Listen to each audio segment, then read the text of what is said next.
Okay, I think we should resume. Presumably a few more people will come back in.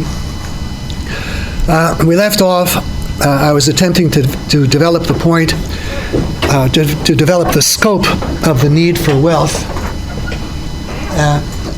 to show that it's necessary to virtually every human activity. It facilitates it in some way. And I just gave the illustration of the wealth adapted to music.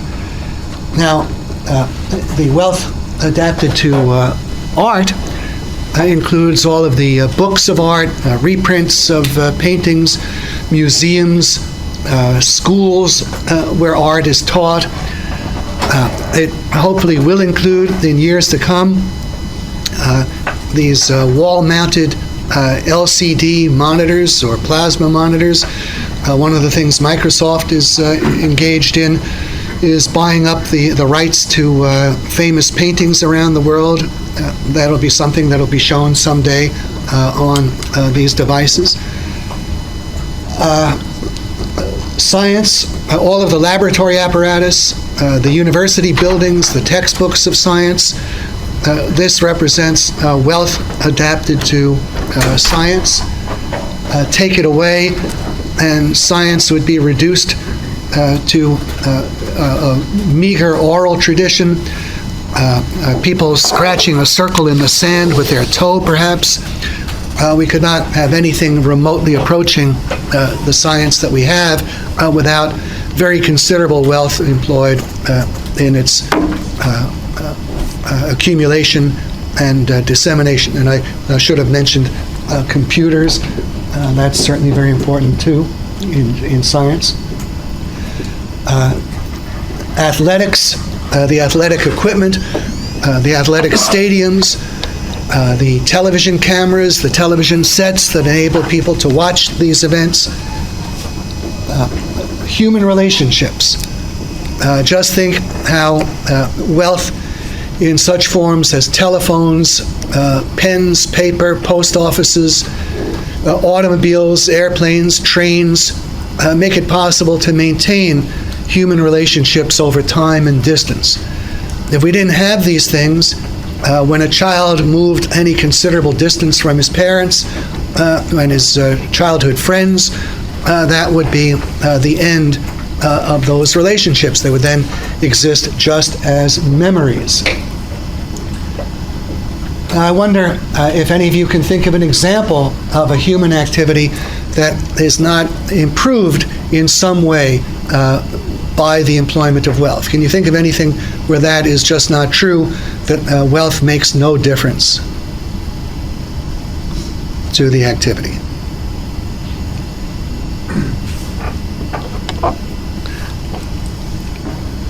What would be an example of such a thing? Philosophy class. Philosophy class. Well, what about the classroom? What about the books? How much philosophy could we have if we did not have the various philosophy books? Take away Aristotle, that's a big diminution in philosophy. Take away Plato, you have a further diminution. Take away the books of all of the significant philosophers, and how much is left of philosophy? Not much. Yes, Mr. What about meditation? Meditation. Okay, well, maybe that would be a candidate. If your goal is simply to make your mind a blank, but I imagine you could do that in more comfortable or less comfortable surroundings. But that is probably the closest that I've ever heard anyone come to an example of something that is not facilitated in any significant way by wealth. Any other contenders? Sometimes people say sex. I don't think that would be a good example. Think of such things as inner spring mattresses, running water, perfume, lingerie. So there's a lot of things. Now,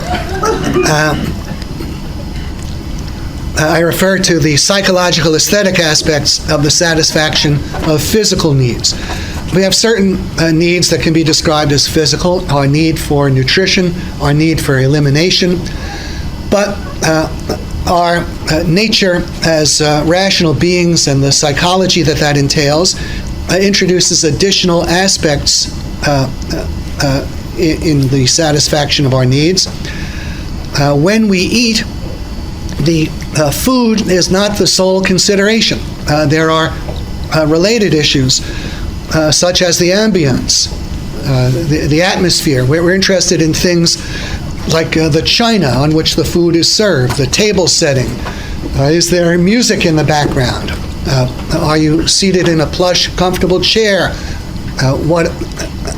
And other things of this kind.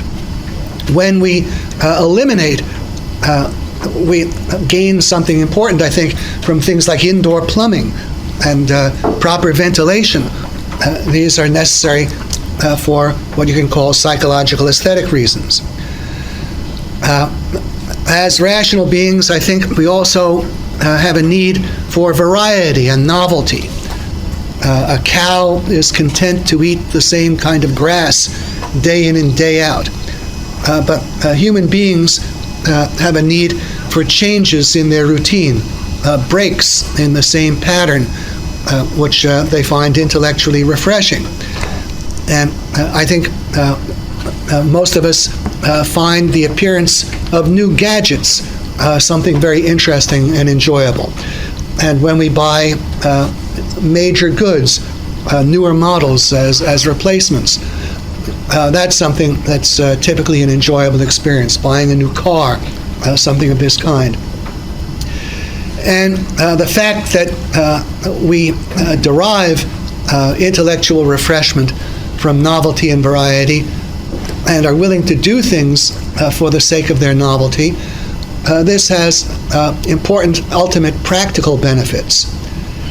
See, would we even have something like the automobile if the first adopters had not been free to adopt it just because of the sheer joy of that novelty? Here we are back 110 years ago, let's say. The very first automobiles appear, and they're astonishing machines. The horseless carriage. For all of history up to that point, the best form of locomotion that we could have of a personal nature was a horse or a horse-drawn carriage. And now here's this machine that doesn't need a horse. Well, was the automobile a practical means of transportation right away? No, it took a while, but the fact that there were people willing to buy them just for the sheer joy of the new and novel, that gave the automobile industry a start. And then from there they improved the quality of the product, cut the cost, and the basis was laid for a major industry. More recently, perhaps in the experience, the personal experience of some of you, if you're in your 40s or 50s, the personal computer industry. When that started in the very late 70s, that was pretty much a kind of intellectual toy. And because it got a toehold on that basis, it became possible later on to extend the product and develop really practical applications. The point here is the fact that we desire wealth in novel forms leads us to experiment in ways we otherwise wouldn't, and to find practical applications that otherwise would not have any chance of coming up. We can't always insist that we know the practical applications from the very beginning. It's important to be able to experiment with new forms of wealth just for their sheer novelty and intellectual challenge.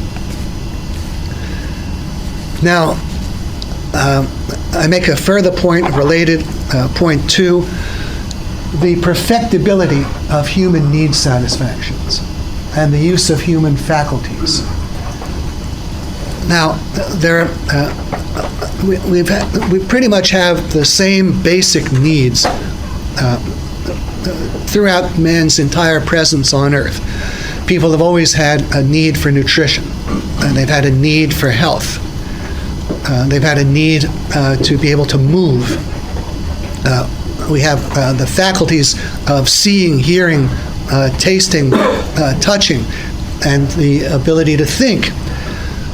And the use of wealth improves our ability to exercise all of our faculties and capacities.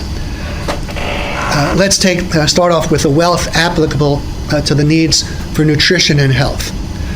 Now, our caveman ancestors produced food, and it kept enough of them alive to feed offspring, to at least maintain their population, and then slowly and gradually to increase it.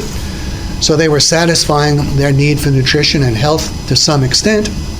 But what was the extent of the wealth they used to do so? Well, their labor, that isn't the wealth, but that's the means of producing it. What wealth did they produce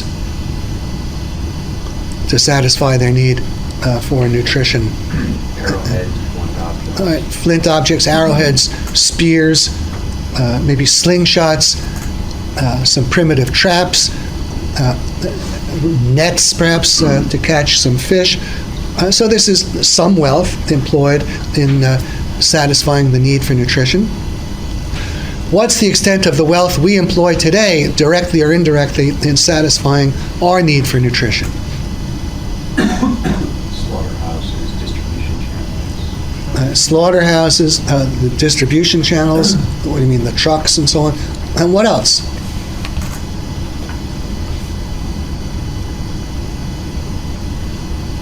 Fishing boats, canneries, Canneries, fishing boats, canneries not just for fish, what? farming, and Farming, okay. Chemical fertilizer, what stands behind the farming? The chemical fertilizer is one. What else? Genetic engineering. Well, genetic engineering is only now beginning to come. The packaging, and what enables the farmers to farm with the success they do? Technology. What would be some examples of things that radically improve agricultural productivity? What? Combines, tractors, harvesters. And what do these things depend on? What's the steel, the iron to produce the steel? Pardon me? Petroleum. Petroleum to make the fuel, the factories to construct these things, electric power to enable the equipment in the factories to work, ships and trains and cargo planes to move these things around, the mines where the ores come from. If you think about it, a huge chunk of the economic system is directly or indirectly connected with our satisfaction of our need for nutrition. Now, why do it in such an elaborate, wealth-using way? Why not be content to have a simple wooden plow, some hunting implements? For scale. Pardon me? Scale. Well, what do we accomplish with the means that we use? More efficient production. You know, a vastly greater production requiring much less overall labor, sparing labor for the production of many, many other things, and giving us a much wider range of food and a much better diet, which has a major contribution to our health and life expectancy. And the wealth that's applicable to our need for health, well, that certainly includes the pharmaceutical industry, the chemical industry that supplies it, the hospital buildings, the construction industry that builds them, all of the diagnostic equipment, the prosthetic devices, and indirectly our food supply. That's a major preventive of very many illnesses we might otherwise contract. Now, going even further, I want to indicate how different forms of wealth that we have facilitate what we're able to accomplish with our senses, our eyes, our ears, and our brains, and also our limbs. What would be forms of wealth that enable us to take in more information and experience through our eyes? What would be some illustrations? Pardon me? Television. Eyeglasses, television, contacts, pardon me? Computers? Well, the computer monitor, you could say. Now, more recently, lasers to correct various eye problems like cataracts, glaucoma. Lasers are being used, and I guess in other applications. Motion pictures, someone said television sets, DVDs, VCRs. These are things that are enabling us to take in more information and experience through our eyes. Motion pictures, I think I said that. What about our ears? Hearing aids. Our hearing aids, stereos, hi-fis, phonographs, CDs, iPods now. I forgot to mention microscopes and telescopes in connection with our eyes. What about our ability to move about? What would be various forms of wealth that contribute to our capacity for locomotion? Segways? Well, segways, that's one little device. That's that, what is that, sort of gyroscopic bicycle or something? Okay, what would be more significant, although that's legitimate? Pardon me? Automobiles, planning. Yeah, automobiles. I'm going way back, starting with shoes, rafts, canoes, sailing vessels, pardon me?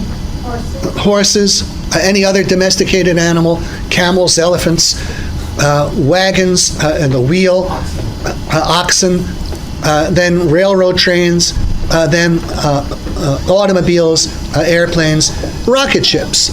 They're all in the category of things that contribute to our ability to move about.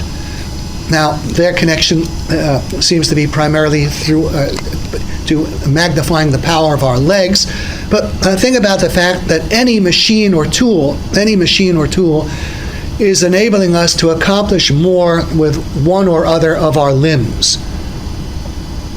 Think of a tool like a hammer or a screwdriver. We're using them with our hands. Could we accomplish with our bare hands what we typically need a hammer for? I don't think so. Could we shape an automobile fender without fairly complicated equipment? I don't think we could do that. All tools and implements enable us to accomplish more with the same four limbs. And these other things enable us to accomplish more with the same eyes, ears. And then there are things that enable us to accomplish more with our same brains, such as books, calculators, and now, more recently, computers. So we need wealth, really. If we value such things as seeing, hearing, moving, and doing, wealth contributes to all of this. It's in the name of all of these things, and the various other activities, art, science, music, personal relationships, athletics. In the name of all of these things, we implicitly must value wealth. If we value being able to do these things, we need to value wealth. And we need to value what wealth itself depends on, a division of labor, society, and capitalism. Now, I have a brief discussion here in point 3. It's considerably longer in the text, of the fundamental bases of our limitless need and desire for wealth. I say the capacity of our imaginations exceeds the power of our arms. Our desire for wealth surpasses our ability to produce it, because what do you need to form a desire for wealth? Knowledge of it. Knowledge of it. Imagine it. What do you need to desire a mansion? Think of it. Visualize the mansion. What would you need to either build the mansion or produce goods sufficient to be able to earn the money to buy the mansion? Which do you think is more difficult? To get the goods to buy them. Obviously, to produce the goods, because when we produce, what does our ability to produce always reduce to ultimately? Well, even if you're a top executive, what limits what you're able to accomplish, even as president of General Motors? Source of labor. Well, you personally, what limits what you personally can accomplish? Your imagination. Well, Or your visualization. you have to put anything you're imagining to translate into practice. What stands between the imagination and getting a practical plan of action? You need a lot of work, right? Now, you only have a limited number of hours in the day, and even if you're working at the highest level and you have a whole staff of secretaries and assistants and so on, still it will come down to what you are able to do. What memos can you dictate? What meetings can you conduct? What instructions can you give? What plans can you first have formulated? And that is always much, much more limited than your ability to imagine grandiose results. I can imagine hopping from Mars to Jupiter, but it'll be quite a different story if we're ever to accomplish such a result. And the way I put it here is our desire for wealth always surpasses our ability to produce it to the extent that our power of imagination exceeds the power of our arms, taking our arms as our physical means of accomplishing results. You could add to that our power to dictate memos, holding the voice recorder or whatever. Our ability to achieve results in the physical world is always on a vastly smaller scale than our ability to imagine the outcomes. Now, further, I try to go into this at an even deeper level. I say that our possession of reason gives us the potential for a limitless range of knowledge and awareness. And this, I think, is the ultimate foundation of our having a limitless need and desire for wealth. So you just think all other animals besides human beings can only have knowledge of what they can perceive, what they can see, hear, taste, touch, or smell. If you have a pet cat or dog, what's the range of awareness of your pet?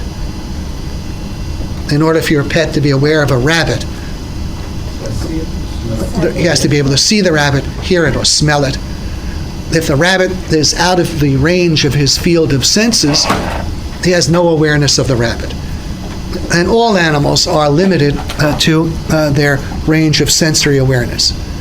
But human beings have something that goes beyond the five senses. They have their brains that are capable of forming concepts and thinking logically. See, we can be aware of something like a rabbit when there are no rabbits around. How are we aware of a rabbit when there's no rabbits around? We have the concept rabbit, we have the word rabbit, and that stands for the physical creature rabbit, all the different rabbits. And so we're in a position to have rabbits in our minds and to take action with respect to rabbits, even when none are around. And the nature of our conscious mind, of our rationality, is such that we are able to have knowledge ranging literally from subatomic particles to the entire universe, and encompassing all kinds of things in between. We can be aware of all kinds of patterns, similarities, differences that lesser species have no awareness of. So this is the basis for a limitless range of knowledge and awareness. And it's on the basis of an organism's range of knowledge and awareness that its range of action and experience is based. See, what range of action can your dog take with respect to a rabbit? It can watch it or it can run after it. Okay, if it sees it, it can do something. It could watch it or chase it. But if there's no rabbit around, if the dog can't be aware of the rabbit in its senses, is it able to take action with respect to the rabbit?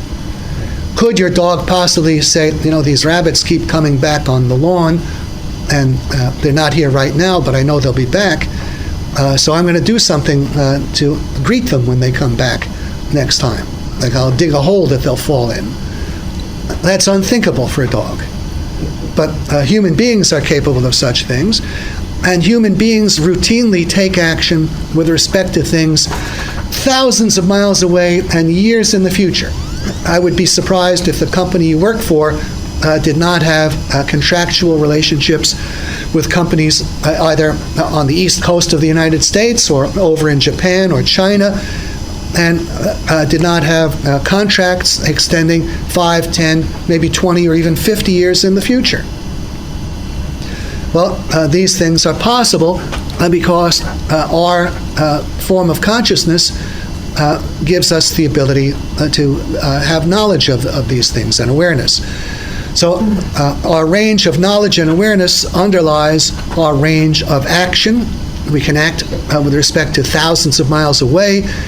We can fire a rocket outside the solar system.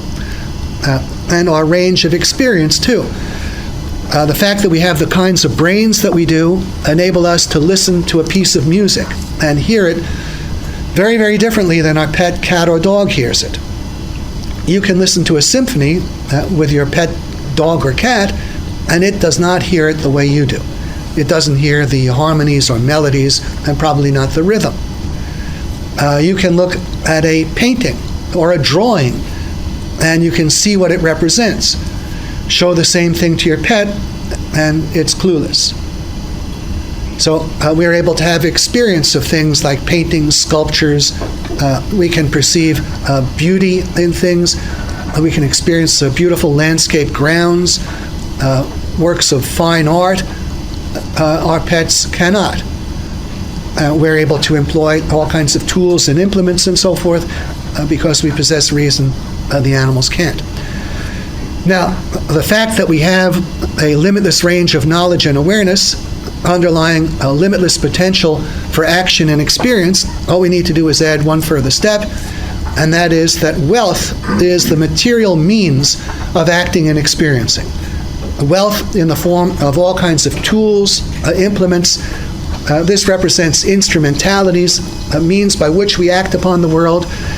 And then there's wealth in the form of objects of contemplation, which make it possible for us to have experiences.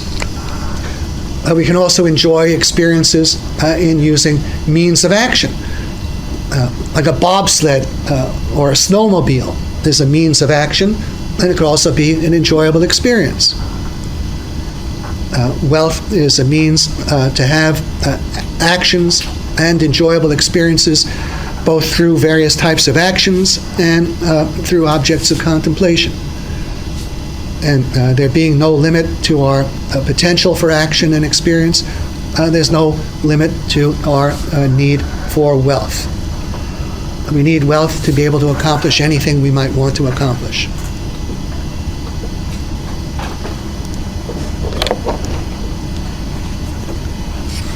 Okay, now, at the very outset of tonight, someone asked the question that pertained to diminishing returns and the division of labor. Let me just give a little elaboration on that under the heading of the naturalness and necessity of economic progress. There's a sense in which economic progress is natural, but in quotes. That means it's not guaranteed. It's not automatic. It may happen.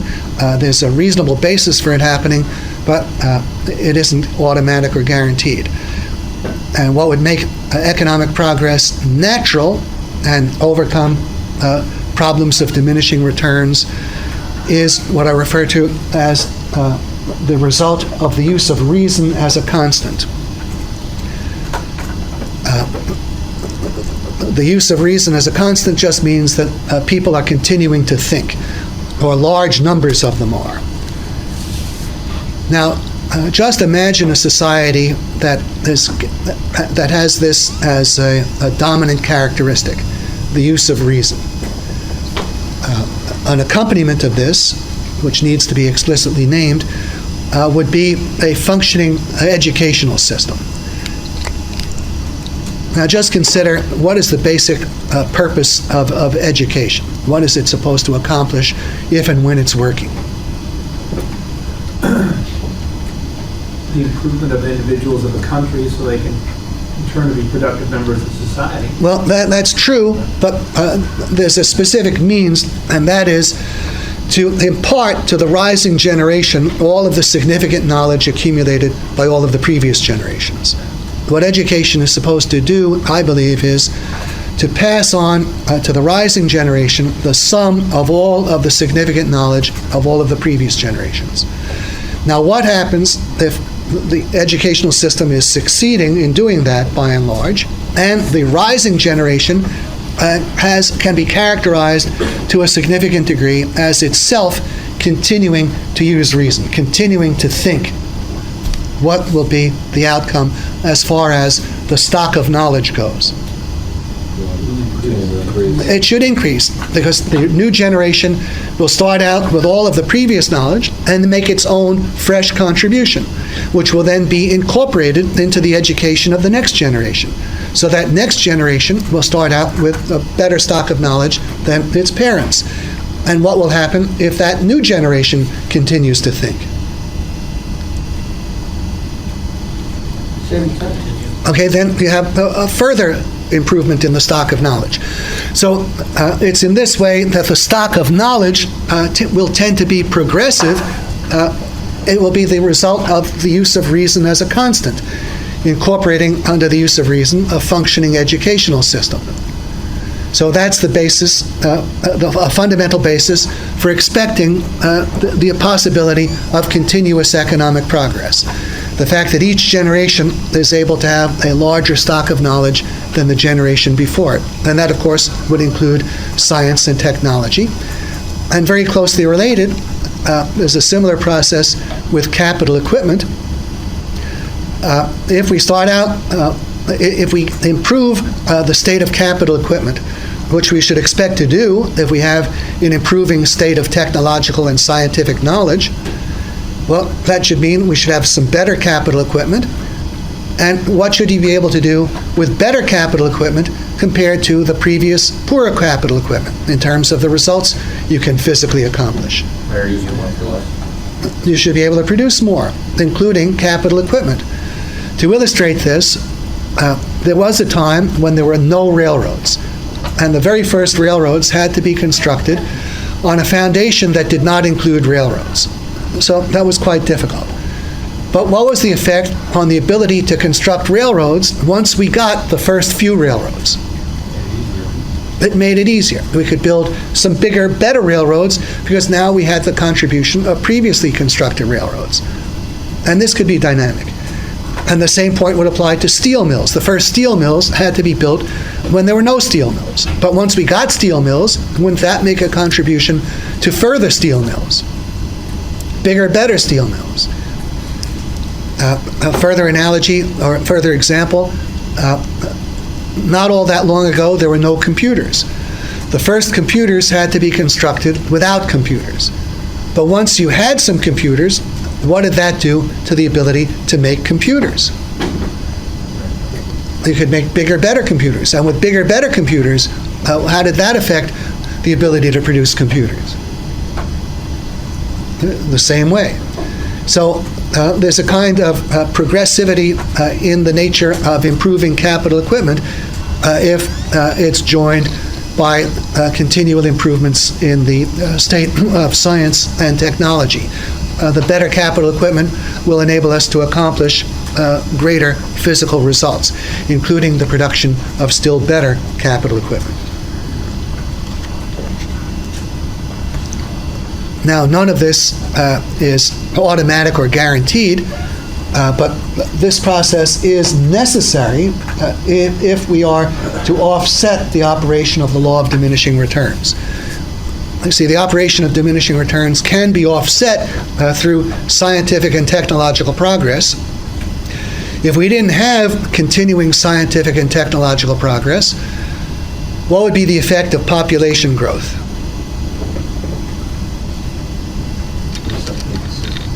Pardon me? It would suffocate the system. It would suffocate the system by virtue of the operation of what principle that we've discussed? Diminishing returns, law of diminishing returns. But with scientific and technological progress, we can overcome that. We can more than overcome it. And what is the likelihood of having the scientific and technological progress if we have an absolutely larger population participating in the division of labor, and thus an absolutely larger number of people pursuing careers in science, technology, and business? Won't it be more likely? I would think so. Now, there's a further respect in which I refer to a necessity of economic progress. It's not really necessary. It's necessary if you want to be happy. You can think of it as that way. As rational beings, we're aware of the future. The future casts its shadow over the present. If you have the kind of mind that thinks of the future. Now, what kind of future will cast a better, happier shadow? If you can look forward to the future being better than the present, or the future being no better or worse? How does the prospect of a better future make us feel in the present? I think it makes us feel better because we have something good to look forward to. Our present circumstances might be pretty bad, but if we can look forward to years in the future when things will be better, well, then we know there's something that we can enjoy at some point. And that enables people to endure considerable hardship in the present. And I think perhaps that applies to you. You're working full-time jobs, you have family commitments, and on top of that, you're here 4 or 8 hours a week. But why are you doing it? Why you undergo this hardship? Well, you're looking forward to completing the program, getting a degree, and then you expect that your prospects will be better. Well, what if this program were lifelong and you would never finish it? Well, it feels like it. Okay. Well, you'd be less happy. And if the program were going to be progressively lengthened, so in a few years there'd be a third night and then a fourth, well, that would make you pretty miserable. And if you hold that in mind, suppose you live in a society that is progressing. If it's improving economically from year to year, that means that most of its members are getting better off as time goes on. So how do you think that will color their general outlook on the future? I think it'll be positive. It'll make them happier than they otherwise would be. They'll be eager for the future to come. In contrast, suppose you lived in a society where nothing could be expected to improve. Whatever it is, and that's it indefinitely. Well, then you don't have that prospect of the better future. Suppose you live in a society where the prospect is for decline. Even if you are at a very, very high level at present, if you're looking forward to going to a lower level, that's got to make you less happy in the present. So from this psychological aspect, I would say economic progress is something desirable on this basis as well. Now, as quickly as I can, I want to turn to a major principle of economics, the law of diminishing marginal utility. This is something very important in its own right, but it's also necessary, after I've explained what it is, to reconcile it with all that I've been saying up to now about our limitless need and desire for wealth. We'll see that some people claim these two are contradictory, that the law of diminishing marginal utility implies that our need for wealth is diminishing. Well, I start off with a statement of the law. The utility, all of these terms are interchangeable. The utility, importance, or subjective value, 3 interchangeable terms, that is attached to a unit of a good. diminishes as the quantity of the good one consumes or possesses increases. That's the law of diminishing marginal utility. The utility, importance, personal value that we attach to an equal unit of a good diminishes as the quantity of the good we consume or possess increases. I give two examples, successive glasses of water and Volbavic's Pioneer with the 5 sacks of grain. Each of these illustrates a different aspect of the principle. Imagine that you're out in your yard on a hot day, weeding the yard or planting things. And you've been doing this for a while, and you get very, very thirsty. And at some point, you come into the house and you want to drink some water. All right, being very, very thirsty, that first glass of water is going to be very, very satisfying. You'll probably want a second glass of water. Possibly you'll experience it as practically as satisfying, maybe fully as satisfying as the first. But do you think you'll stand there all day and into the night drinking successive glasses of water? No, at some point, probably by the end of the third glass, you will stop. Now, if you do stop after the third glass, we would have to ask, why do you stop after the third glass? Why don't you go on to a fourth glass? You're satisfied. And that fourth glass, you'd expect, would make you feel less well than you are after the third glass. And the third glass is almost certainly less satisfying than the second glass. Now, why should it be that as you drink successive glasses, at least at some point, the utility or satisfaction that you derive from the same size glass of the same kind of water diminishes? Well, if it's the case that water satisfies thirst, you start out, you have a thirst that's unsatisfied as yet by any glass of water. After you drink the first glass, the second glass comes up against a thirst that has been at least partly satisfied by the first glass. The third glass comes up against a thirst that's been satisfied by 2 glasses. So the need is being satisfied by the water, and as it's satisfied, the remaining need is experienced as less urgent. And ultimately, you don't want any more, because then you have too much water. So wherever it's a matter of physical ingestion, I think to the extent that the goods satisfy the needs or wants, successive units are perceived as less valuable because they're coming up against needs and wants that have already been satisfied to some degree by the previous units. Now, another example of diminishing marginal utility, this time applying to the supply that one possesses rather than has already consumed. This example was given by one of the main founders of marginal utility economics, Eugen Brombaverk. He incidentally was my mentor's mentor. He was also the finance minister of Austria-Hungary right before, or shortly before, World War I.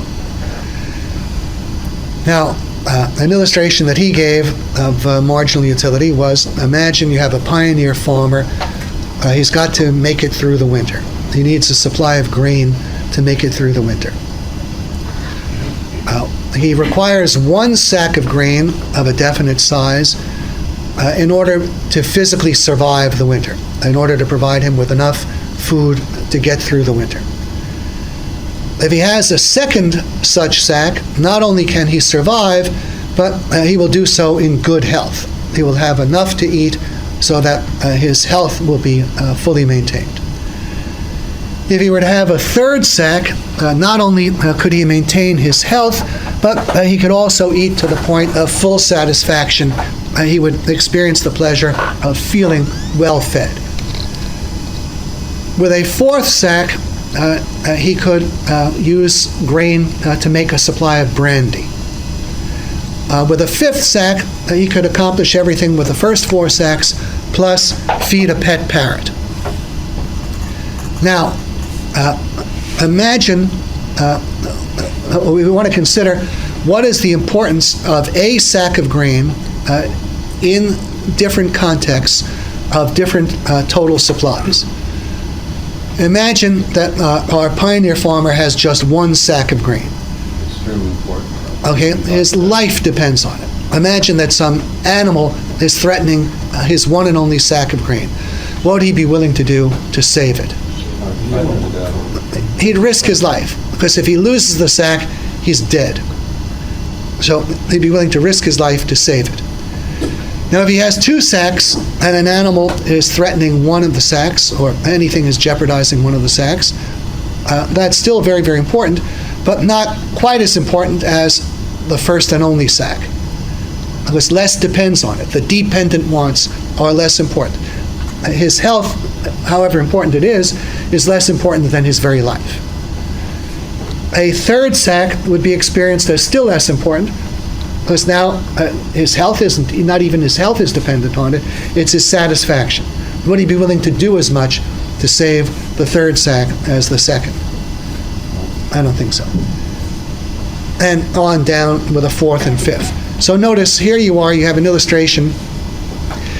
The larger the supply, the lower is the importance, utility, subjective value of any one unit.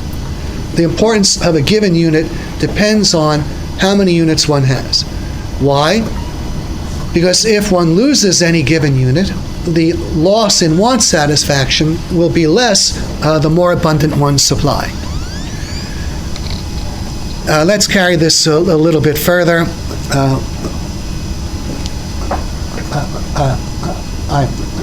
Point B, why does this law apply? Well, I refer to the rational choice to satisfy our more urgent wants ahead of our less urgent wants. What's the utmost important want that a sack of grain can satisfy in this illustration?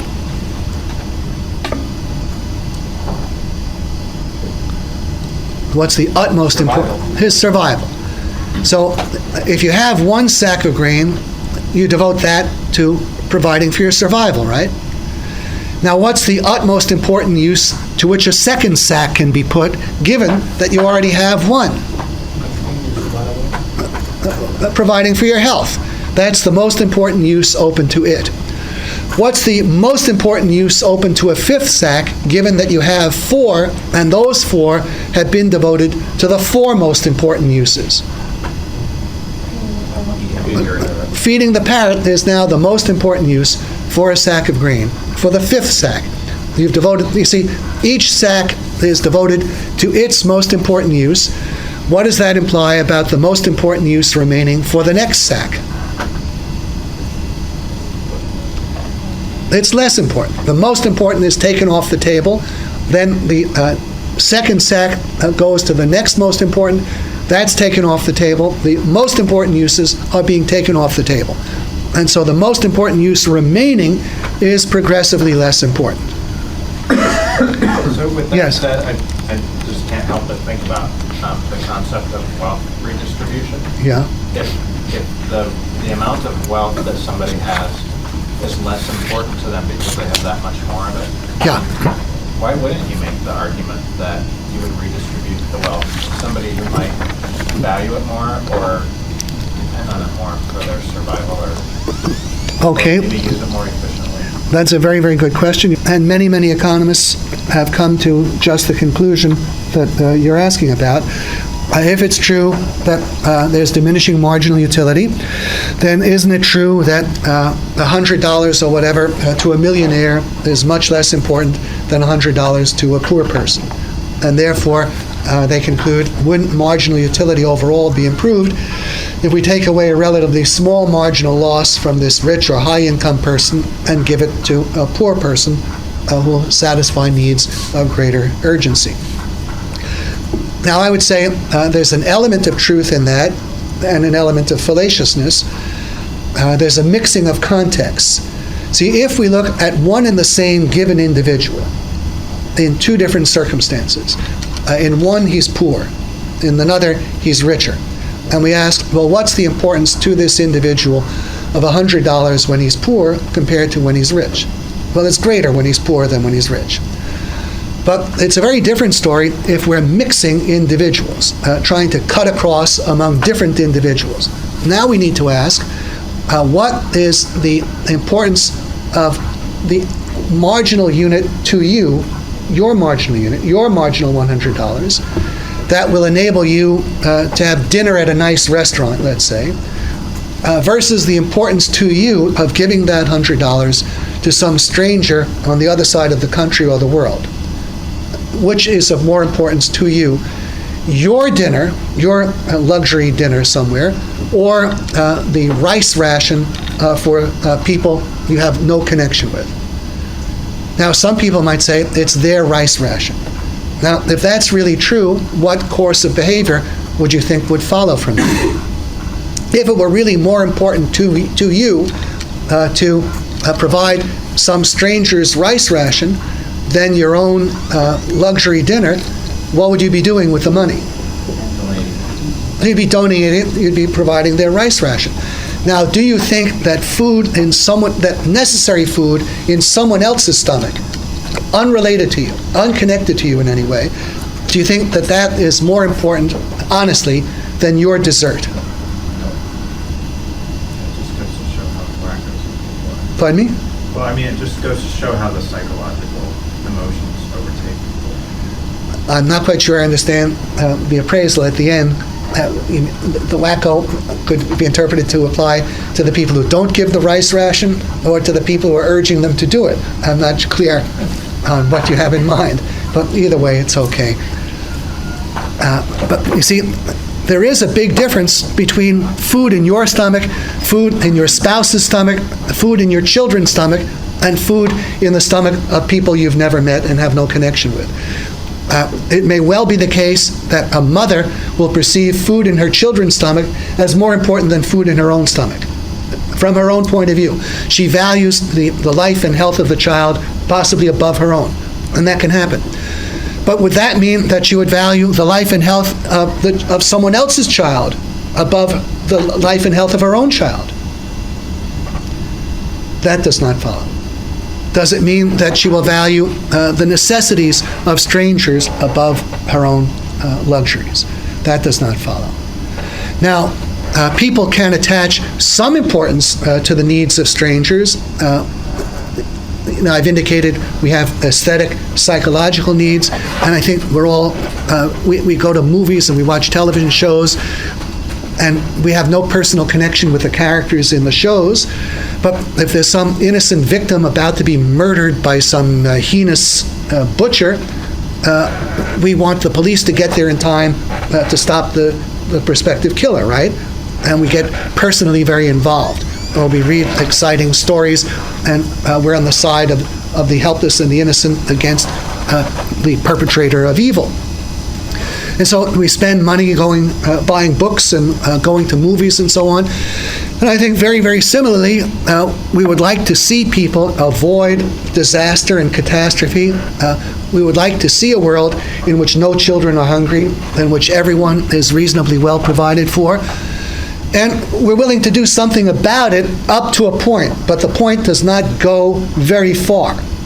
Like you might conceivably be willing to donate a few percent of your income to achieve such projects, but that runs into marginal utility. You see, you might value a world where there's no suffering of the innocent and everyone has a reasonable degree of prosperity, but that runs into diminishing marginal utility quite quickly too, and when it gets to the point where it starts to deprive you of things that you attach any significant value to, you won't do it. And I think it's reasonable that you don't. Now, I would say if you have a serious rational desire to overcome poverty and suffering around the world, what could rationally achieve that? Not just in the name of you'll have good emotions and people will like you, but what rationally would stand a chance of accomplishing that is the establishment of laissez-faire capitalism around the world. And what you might do to promote that would be to make contributions to the dissemination of sound economic principles, and sound political philosophy. Then there'd be some reasonable way that people around the world could make a better provision for themselves. But the idea that we'll just take wealth from some and that will be the solution, well, first of all, even if you could get the wealth, it wouldn't do it. The United States has about 5% of the world's population. Suppose we were willing to live at the average level of the world. How much of a dent could we make in global poverty? Not very much. And the fact is, we don't want to sacrifice our well-being to do that. And if the government were to attempt to take it from us by force, what would be the effect? Culturally or economically? Well, we wouldn't produce nearly as much as we do produce. See, there's no way to have very much in the way of forcible redistribution. Redistribution is not a practical policy. What is a practical policy is providing economic freedom for people to improve themselves. That's the main thing that needs to be done. Has there been any example of like collectivism that did work? I can't think of any. I mean, maybe on a very small scale, in a religious fraternity, perhaps. Maybe if you have 10 brothers of a monastic order, something like that, maybe at some level it might work for them. If you had a group, a relatively small group, all of the members who knew each other and respected one another, liked one another, maybe they'd be willing to share. But think of it this way. Anytime you form such a group, if you have 10 people and they have to share everything equally, if any one member of the group is in a position to double his earnings, how much does he improve himself? By 1/10, right? Now suppose you have a group of 100 million people and someone is able to double his contribution. How much does he improve himself? How much does he improve the partner he loves? How much can he improve the well-being of his own children? By 1/100 millionth. So there's no reason for anybody to do anything. By the same token, if he does nothing, how much does he diminish his own well-being and that of anyone close to him? By virtually nothing. So there's no reason for anyone to do anything except the least they can. And the only way to get anything done in those circumstances is by force. It's a formula for slavery. Now, all over the world, I mean, you can see something very different that's raised the United States and every other first world country or country aspiring to be first world. And I discussed that somewhat last week. And that's the rational pursuit of material self-interest under freedom, where you leave people free to go out and actually do what's better for them, with the only restriction being they can't use force or fraud against anyone else. Then they can do what improves them, and at the same time, to get the voluntary cooperation of others, they have to benefit the others with whom they deal. This is the real engine of progress, not sacrifice and redistribution. Sacrifice and redistribution is a formula for permanent impoverishment. The reason so much of the world is so poor and has been through all of history is because it's been the philosophy of sacrifice and redistribution that has always ruled. So people have just been prohibited from achieving their own good and the good of those with whom they deal. Now, I referred to a need to, yes, I'm sorry. Yeah. So what do you think of like the socialism system such as China? You know, there's certain freedom nowadays, right? Yeah.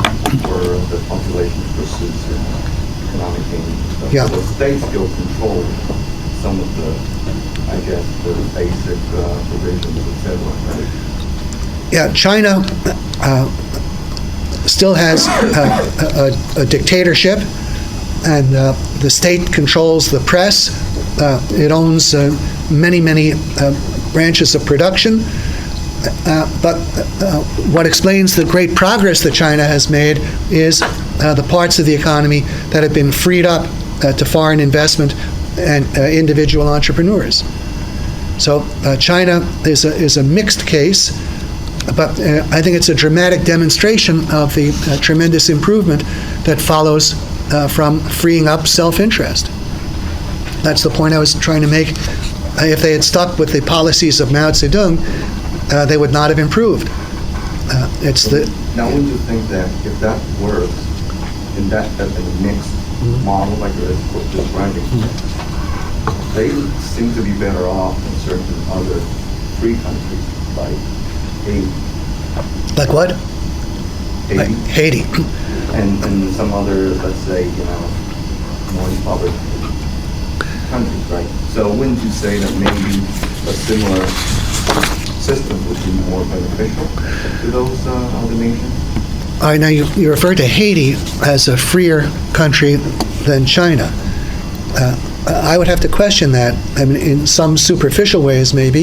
Yeah. But I would think the opportunities for profitable investment and action are vastly greater in China than in Haiti, even if we took a comparable size. Like, I don't know the land area and population of Haiti.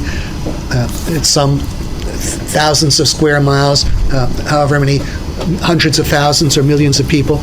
If you took a comparable district in China, in one of the coastal provinces, I think it would be much easier, freer of arbitrary government interference today in China than in Haiti. So I don't think Haiti, in order to do anything in these places like Haiti, can you count on the sanctity of contracts? Can you count on the government not stopping you? See, China passed a critical test some years ago.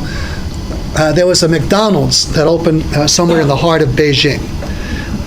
And the old-fashioned Chinese method was the local government officials can get away with anything they like. And so the mayor of Beijing at one point decided he wanted to change the terms of McDonald's lease and make them move to a less desirable location so that he could give their more desirable location to some friend of his. And McDonald's fought this. And they won in the Chinese legal system, and the mayor of Beijing had to resign from his job. And I think this was a very, very important precedent. It showed that there was going to be some sanctity given to contractual arrangements. Had it gone the other way, I think there would have been a major diminution in foreign investment in China. But the Chinese government was intelligent enough to recognize the importance of a policy of respecting contracts, and so they got rid of the mayor of Beijing. I don't think that would have happened in Haiti. In Haiti, it would have been the other way. Now, there'll probably be serious problems for China because they have rich and poor, and they have a more prevalent communist mentality than we do. And so who knows what this can result in at some point in the future. Okay, well, let me turn to the claim that diminishing marginal utility implies a diminishing importance of wealth and its pursuit as such. This was an argument raised some decades ago by a very popular writer on economic subjects named John Kenneth Galbraith. I think he's still alive, somewhere in his 90s. He was ambassador. He was an advisor to President Kennedy. He was made ambassador to India under Kennedy. He taught economics for many years at Harvard. Before that, in World War II, he ran the Price Control Office, the Office of Price Administration, OPA. Now, at some point in his career, Galbraith wrote a book called The Age of Affluence. And in it, he argued that in the past, when our society was much poorer, it was reasonable for people to be concerned with the acquisition of wealth back in the 19th century. and for the cultural heroes, accordingly, to be figures like businessmen. Businessmen were the leading figures in the production of wealth. Production of wealth was vitally important then because we had so little of it, and so businessmen could properly be the cultural heroes. But now we are affluent. We're much, much richer. And so the marginal utility of wealth is much, much lower. And Galbraith thought he was being original in arriving at the conclusion that diminishing marginal utility applies to wealth as such and not merely to this or that good like grain or milk or water or whatever. He held that before him, the economists hadn't realized that it applies to wealth as such. That's not true. Galbraith just wasn't familiar enough with the history of economic thought. Von Bavarick and others were very much aware that it applied to wealth as such. But in any case, Galbraith thought he had the basis for some major new conclusions. Now, because wealth had lower marginal utility, its pursuit should no longer be so important. Businessmen should take a back seat. Who should be important? Well, bureaucrats and professors, both of which categories Galbraith fitted into. Now, I'd like to explain why, even though the law of diminishing marginal utility is absolutely true and important, it does not contradict the other important principle that we do have a limitless need and desire for wealth. And the pursuit of wealth, its importance does not diminish, even though the wealth we possess increases and its marginal utility diminishes. And there are a number of different reasons, and I give them in ascending order of importance. First, so long as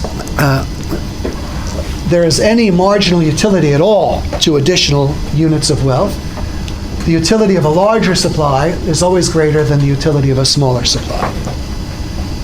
So if you have 5 sacks of grain, having 6 sacks will be better than 5 if the 6th sack has any positive utility at all, just as 5 are better than 4, even though feeding the parrots is not as important as the previous uses. That's one point.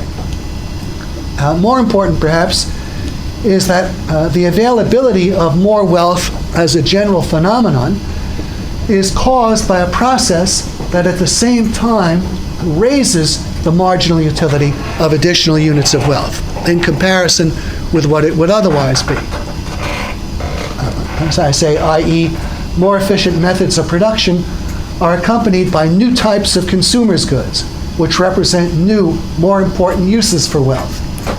Now, at one time, you see, if we're asking, how did our society become richer?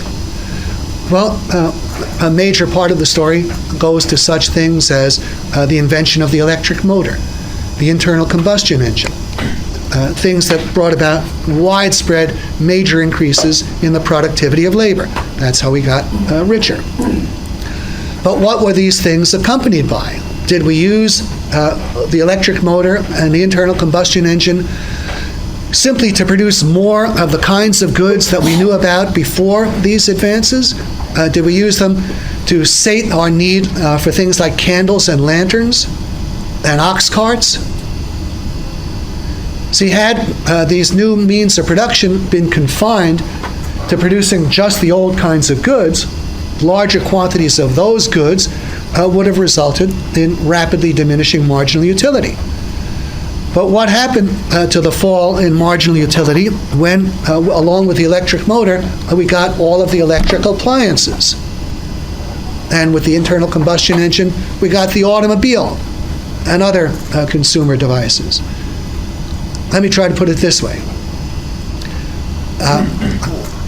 Suppose you are contemplating the marginal utility of the 200th horse out of 200 horses in a society where they were still using horses. Well, you might figure out, okay, I'd like half a dozen horses that'll allow me to have the fanciest coach in town, but what will I do with 200 horses? What kind of marginal utility would that 200th horse have? Well, I don't think very much, if any. You might be drowning in the manure. Who knows? But what if, when we have the advance in wealth and we have the equivalent of 200 horses, only now it's a 200 horsepower engine in your automobile? How do you think the utility of the 200 horsepower in an engine compares with the marginal utility of the 200th horse? Or perhaps view it as the marginal utility of horsepower 101 through 200 versus the marginal utility of horses 101 through 200. I would say it's higher. The same process that puts us in a position to have a lower marginal utility of wealth is accompanied by new avenues of using additional wealth, and these new additional kinds of goods operate to work against the fall in the marginal utility of wealth. They provide new and additional, more valued uses for the additional wealth. But then I think there's something perhaps even more important, and that is that as the wealth at our disposal increases, the size of the marginal unit that we're dealing with will often increase also. See, the marginal unit is not something fixed and given. The marginal unit doesn't have to be 1 sack of grain. You could have a marginal unit that's 2 sacks. You could have a marginal unit that's 5 sacks. One of the statements my mentor Mises once made was, the marginal unit is the unit under consideration. It's the unit under consideration. And the unit under consideration could be one physical unit, or it could be a multiple. Now, for a poorer person, the marginal units under consideration, if you're quite poor, maybe they don't go much beyond a quart of milk, a can of soup, $5. Those would be the marginal units. And the utility of each such unit does tend to decline. But now suppose you're at a much higher economic level, and your marginal unit is not such a meager unit, but a much larger unit. Let's say here you are, you're a multi-millionaire, and your marginal unit, you're contemplating, should you purchase a Lear jet? Earlier in your career, you were eager to obtain your first automobile. Now, do you think the marginal utility of the Lear jet is necessarily less than that of your first automobile? So you're dealing with a much larger size unit. The Lear jet is the exchange value equivalent, perhaps, of 100 automobiles or more. Why is the marginal utility of this much, much bigger unit less than the marginal utility of a much, much smaller unit? See, if we're asking, would the marginal utility of your 100th automobile be insignificant? Yes, it would. But is the marginal utility of a Lear jet equal to 100 automobiles? Is that insignificant? Is the marginal utility of a mansion, you see, there's a marginal utility of a house. There's a lesser marginal utility of a second house. Is the marginal utility of your first mansion less than the marginal utility of your first house? I don't see how that would follow. Where we allow for the increase in the size of the marginal unit, then again and again, the importance of the wealth actually under consideration, or the importance of the wealth being sought, does not diminish. Now, for someone like Bill Gates, if we ask what's the marginal utility of $1,000 or $10,000 to Bill Gates, probably zero. He wouldn't notice if he has $1,000 or $10,000 less or more. But what about the marginal utility of $1 billion? Do you think that's enough to get even Gates to sit up and take notice? I would think so. You see, with 1,000 or 10,000, well, how's that going to affect his action? He's not looking at things through a microscope. But $1 billion will be significant. And if it were not enough to be significant, then try 5 billion. it's always a question of the size of the marginal unit. And I would say that the desirable position to be in is to earn and accumulate more and more wealth, to be in the happy position that the marginal utility of a unit of wealth of any given size is diminishing towards zero. It would be very nice to be in the position where you can light your cigar with $100 or $1,000 bill and not notice the loss, while at the same time being concerned with much larger units, being concerned with the possibility of achieving your mansion or private jet or yacht or whatever it might be. And I would say the pursuit of the mansions, yachts, and jets, these units do not have a lesser marginal utility than the earlier units that people were seeking, because they're much, much bigger. So I would say the importance of the pursuit of wealth does not diminish, even though the overall quantity goes up and the marginal utility of a unit of a given fixed size diminishes. But when we allow for a bigger size marginal unit, the marginal utility does not diminish.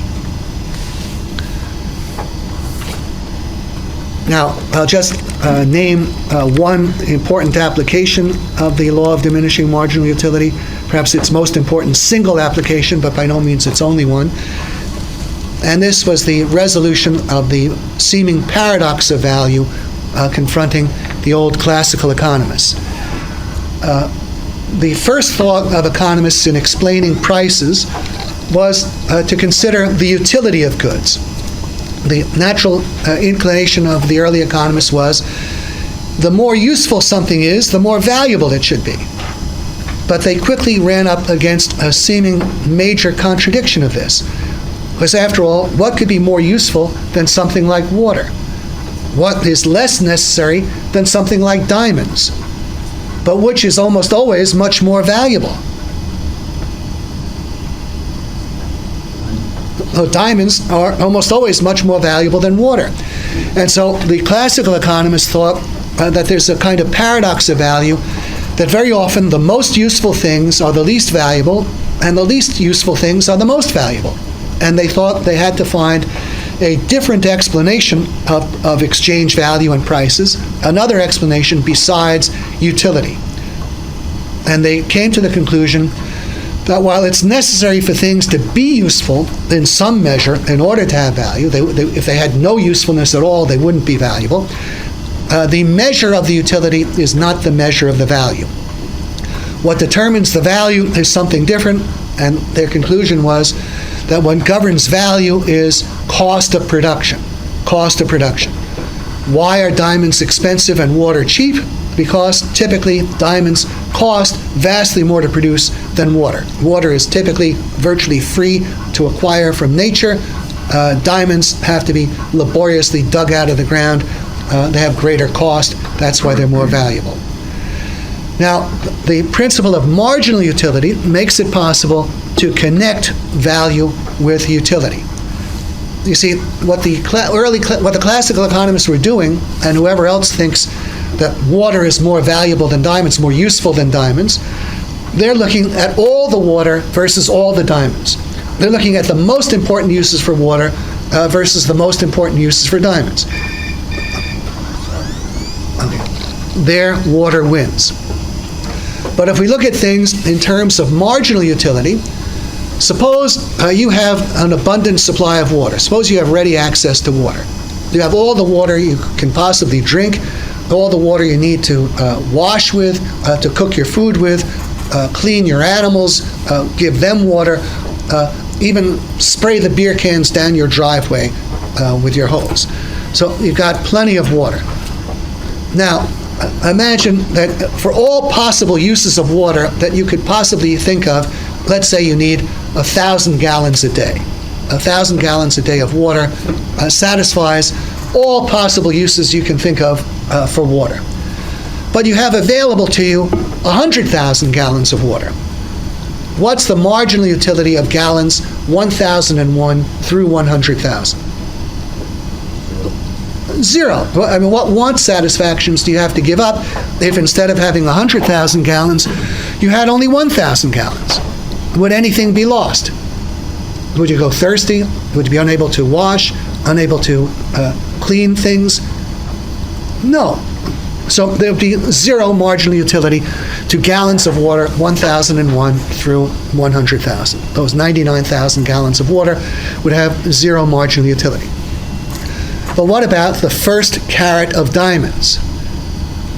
Now, the first carat of diamonds is not as important as having the water to slake your thirst, maybe not as important as having the water to cook your food, or many other lesser uses.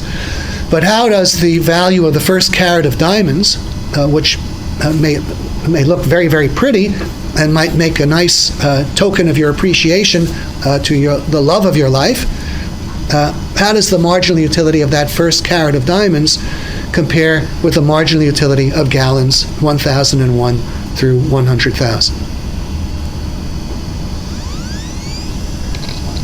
I'd say the marginal utility of the diamonds is higher than the water in this case. See, diamonds being more valuable than water is not a contradiction of utility if we look at utility in terms of marginal utility, not overall total utility. And there could be circumstances where the marginal utility of water again surpasses the marginal utility of diamonds. I think there was once a movie, you might find it at around 5 in the morning now, it's that old, showing a gang of diamond thieves or some other valuable item. They steal them, they've got a bag of diamonds, and somehow they get holed up in the Sahara Desert. And they're trapped there. And in those circumstances, they become willing to trade the diamonds back for a canteen of water. So there you have the marginal utility of water surpassing that of diamonds when vital needs, in fact, come to depend on the water. But in normal civilized circumstances, what depends on a given substantial quantity of water? What do we lack if we have that much less water? Very, very little. Less than we would lack than if we had somewhat less diamonds. So marginal utility helps to explain such a thing. And as I say, many other things. Now, what I want to jump into as we reach the last few minutes of the hour is this point A, what I refer to as the limitless potential of natural resources. A question can easily arise if we're talking about a continual rise in the productivity of labor. What about the availability of raw materials? I've made the point that we can always have more raw materials at any given time by exploiting existing deposits more intensively, by calling on sub-marginal deposits. But I want to go much further now and show why we can reasonably expect, at least for quite a long time, the supply of usable, accessible natural resources to increase above where it is today. Now, I have to say, and please let me know if I went into this at all last week or 2 weeks ago. I'm sure you're all aware that the prevailing view on the subject of natural resources is that while we produce larger and larger supplies of products, what is our connection to the supply of natural resources? We're simply depleting them. So it's thought, yes, we can produce more automobiles, but what are we doing to the supply of iron ore and the related supply of oil for gasoline? It's thought we simply deplete a scarce, precious, nature-given stock of resources. You can find this theme echoed in the sign as you pass Camp Pendleton on the way driving up from San Diego. Their function, you'd think, is they're preserving California's precious resources by stopping anyone else from doing anything with that real estate. Now, I'd like to suggest a different way of looking at the supply of natural resources. The usual view is that nature gives us natural resources and we use them up, and that's all there is to it. Nature gives us the iron mines, the oil wells, etc., And all that we're doing is using up a scarce, precious, irreplaceable stock of nature-given natural resources. I want to suggest that the actuality is a little bit more complicated than that. There are, I believe, two relevant two relevant meanings of the terms of the words natural resources, which are almost always confused. There's natural resources as they come from nature, and then there's natural resources in a very different sense, in the sense of usable, economically usable, accessible natural resources. There's natural resources as they come from nature, and then there is a much narrower concept, economically usable, accessible natural resources. And these are very, very different. The latter is a subset of the former. The economically usable, accessible natural resources refers to a fraction of the natural resources provided by nature. Now let's start to consider the magnitude of natural resources provided by nature. I think nature's contribution in one respect is enormously understated, and in another respect equivalently overstated, or enormously overstated. Suppose we could bring out the LAPD crime lab truck to do a soil sample of the lawn in front of this building. What, in principle, do you think they would find upon analyzing the soil sample? What would it consist of in principle, without knowing the concretes? Sometimes a fertilizer probably. There's fertilizer, but suppose you're doing a chemical analysis of the fertilizer. What does it break down to? Nitrogen. Okay, there's nitrogen, carbon, hydrogen. There might be a trace amount of aluminum. The principle is that any cubic centimeter of earth that you took anywhere, either on the surface, the upper limits of the atmosphere, or straight down to the core, will consist of some chemical element or combination of chemical elements. Is there any part of the earth that does not consist of some chemical element or combination of chemical elements? No, the whole mass of the earth, from the upper limits of the atmosphere straight down to the core, 4,000 miles straight down, that's solidly packed chemical elements. That's nature's contribution to natural resources, plus all of the energy in the world in different forms. We have energy flowing from the sun every day. We have energy in the tides, in the molten core of the earth. We have energy in kinetic forms, locked up in fossil fuel deposits, all different forms of energy. That's nature's contribution too. And actually it's broader than that. I mean, this is the minimum. This is what's limited to the Earth. We would also have to throw in the rest of the solar system, and indeed the entire universe. Nature's actual total contribution to natural resources is all the matter and energy in the universe and all of its elemental forms, all of the different types of energy. Now this is a virtually infinite contribution of nature, but this is not economically relevant. The economically relevant natural resources are a much, much tinier subset of that. It's the fraction of what nature has provided that has been made economically usable and accessible to man. And this relates very closely to our discussion of the nature of goods, because it implies that the supply of economically usable, accessible natural resources is not something fixed and given. It's a fraction of what nature has provided, but a fraction that is capable of expansion. The supply of economically usable, accessible natural resources is an enlargeable fraction of what nature has provided. How can we enlarge it? Well, we have to increase our understanding of the useful properties of what's out there in nature. I made the point that to our Stone Age ancestors, The metals were not usable natural resources. They were not economically usable natural resources.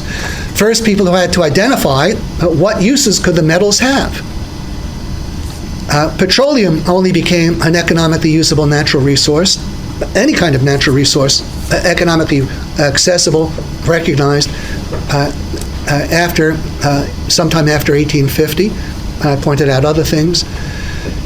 Now just consider how we actually go about increasing that fraction of the infinity that nature represents, the fraction of it that is usable by us and accessible to us.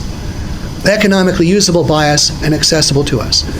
There are two key elements. One is our understanding of nature, our scientific understanding of nature, to know what its properties are, what needs and wants that we have that they might possess. And secondly, our power of physical command over nature. And we enlarge the fraction of nature that is usable by us and accessible to us every time we increase our scientific and technological knowledge and the capacity of our capital equipment.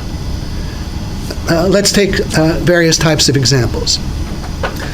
Back in the early days of the petroleum industry, how deep was it possible to drill for oil?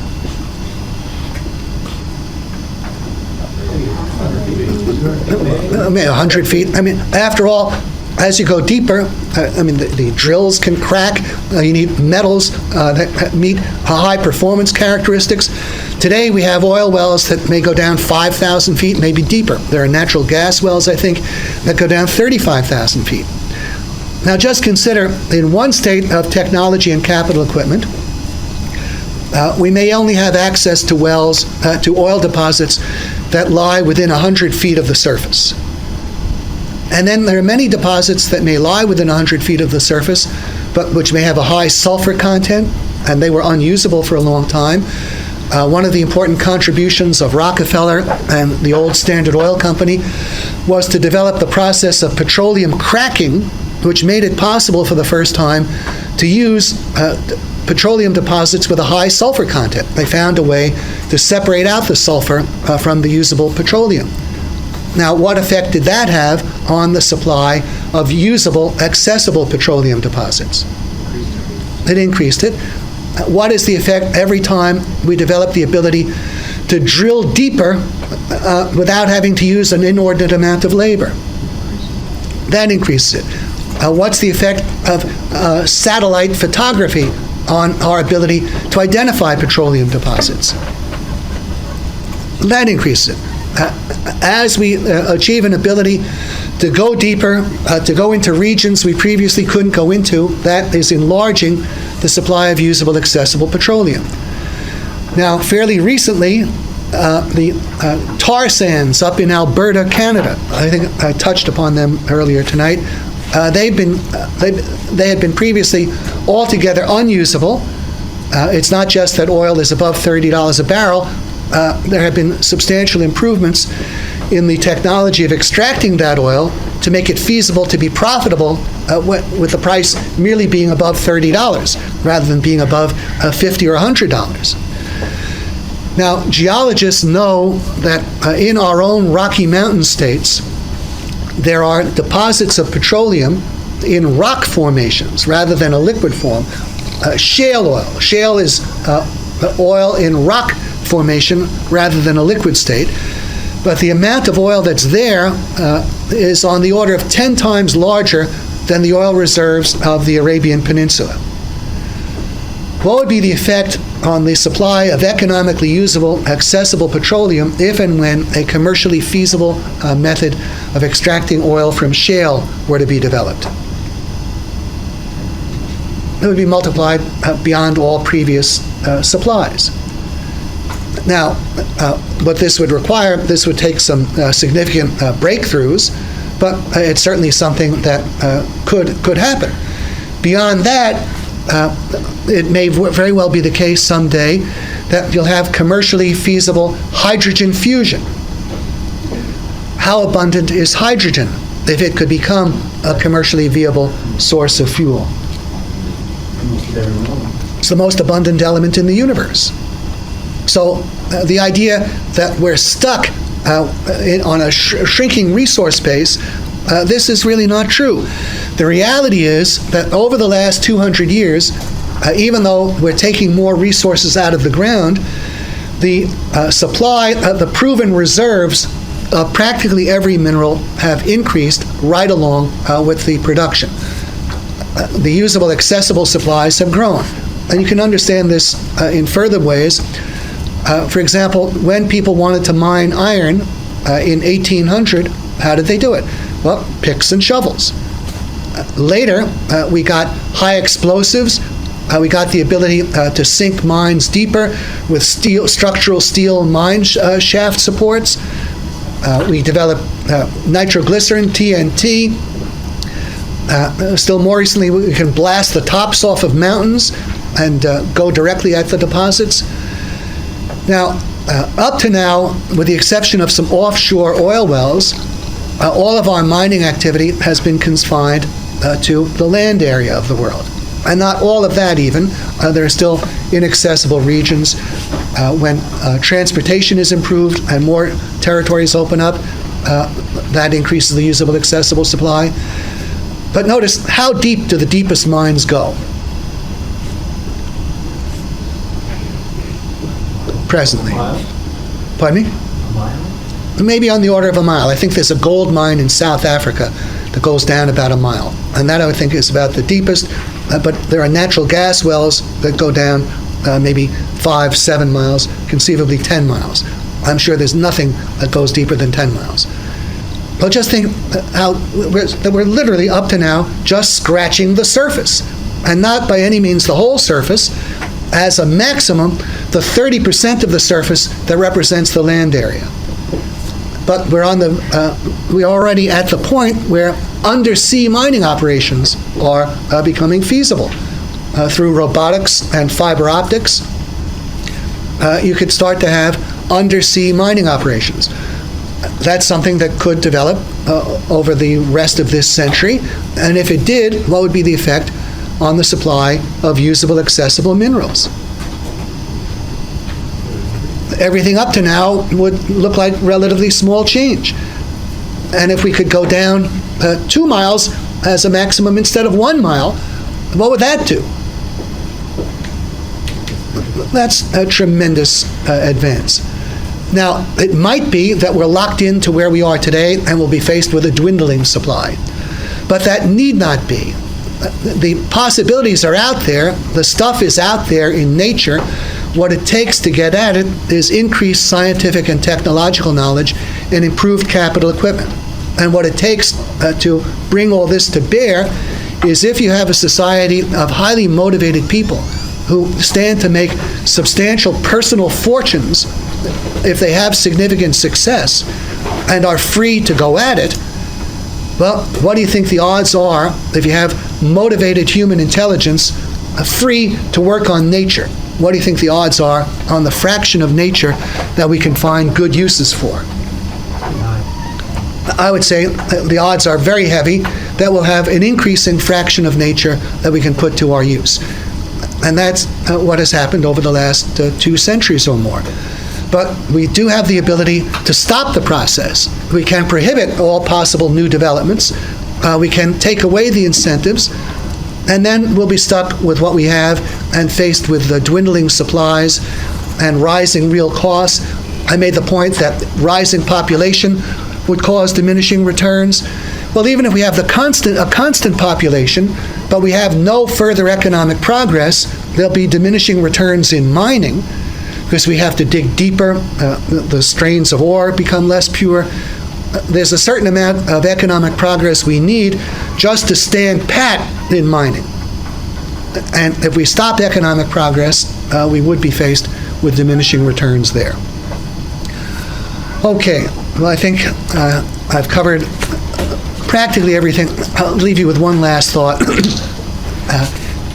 I think there's a major implication that follows from these remarks about the Earth consisting of solidly packed natural resources, solidly packed chemical elements.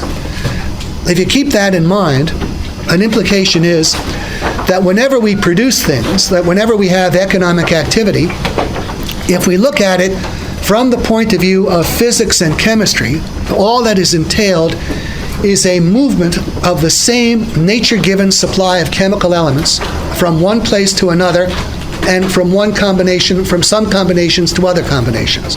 Anytime we make anything, like when we make automobiles, that entails moving some part of the Earth's supply of the element iron out of places like the Mesabi Range in Minnesota and into the fenders of our cars and the sides of our refrigerators. All economic activity consists of a rearrangement of the same supply of nature-given chemical elements. But how does the same chemical elements stand in relation to our life and well-being after we make these changes? Where does the element iron have a better relationship to human well-being? When it's in the ground in the Mesabi Range, or when it represents our cars and refrigerators? Where does the element iron, nitrogen, carbon, etc., where do they have a better relationship? When they're making it possible to have electric light, or when they're locked up in the bowels of the earth? I think what we're doing is systematically improving the relationship of the same chemical elements to our life and well-being. There are byproducts that work against this, but the overwhelming thrust of the positive product is an improvement in the relationship between the chemical elements and our material well-being. And if you put all that together, our environment consists of the chemical elements. The environment materially, physically, is the chemical elements, and we're improving their relationship to us through our economic activity. So economic activity is fundamentally, consistently improving our environment with some slippages in the form of byproducts. This is a heretical viewpoint, shouldn't be allowed. You can call the Department of Consumer Affairs and the Dean's office to complain. So I wish you all a good week. I'll see you Saturday morning, hopefully, 8:30 next door. Okay. Donuts. Yes, please. Okay. I'll take care of it Saturday. Okay, very good.